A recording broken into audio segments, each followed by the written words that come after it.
இன்றைக்கி என்ன வீடியோ பார்க்க போகிறோம் அப்படின்னா டெர்மினல் டிரான்ஸ்ஃபரேஸை பற்றி தான் பார்க்க போகிறோம். இந்த டெர்மினல் டிரான்ஸ்ஃபரேஸ் வந்து என்ன பண்ணோம் அப்படின்னா டிஎன்ஏ மாலிகுலோட 3' எண்டில் வந்து நியூக்ளியோடைட்ஸ் வந்து ஆட் பண்ணிகிட்டே இருக்கும். ஒரு டிஎன்ஏ மாலிகுல் இருக்குது அப்படின்னா இதில் வந்து 3' 5' அண்ட் 3' எண்டு உண்டுமா.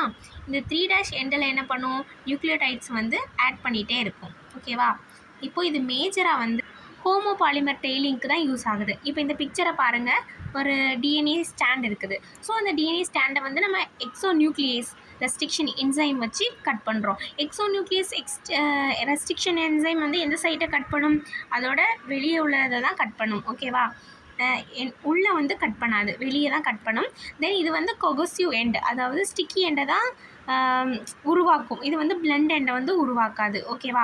ஓகே, இப்போ வந்து எக்ஸோநியூக்ளியஸ் என்சைமை வச்சு கட் பண்ணியாச்சு, நமக்கு வந்து ஸ்டிக்கி எண்ட் கிடச்சிட்டு. ஓகே, தென் இந்த டெர்மினல் டிரான்ஸ்ஃபரேஸ் வந்து என்ன பண்ணுது அப்படின்னா 2 கார்னர்லேயும் 3' எண்டில் அந்த டிஎன்ஏ ஸ்டாண்டோட 3' எண்டில் வந்து நியூக்ளியோடைட்ஸை வந்து ஆட் பண்ணுது. ஓகேவா?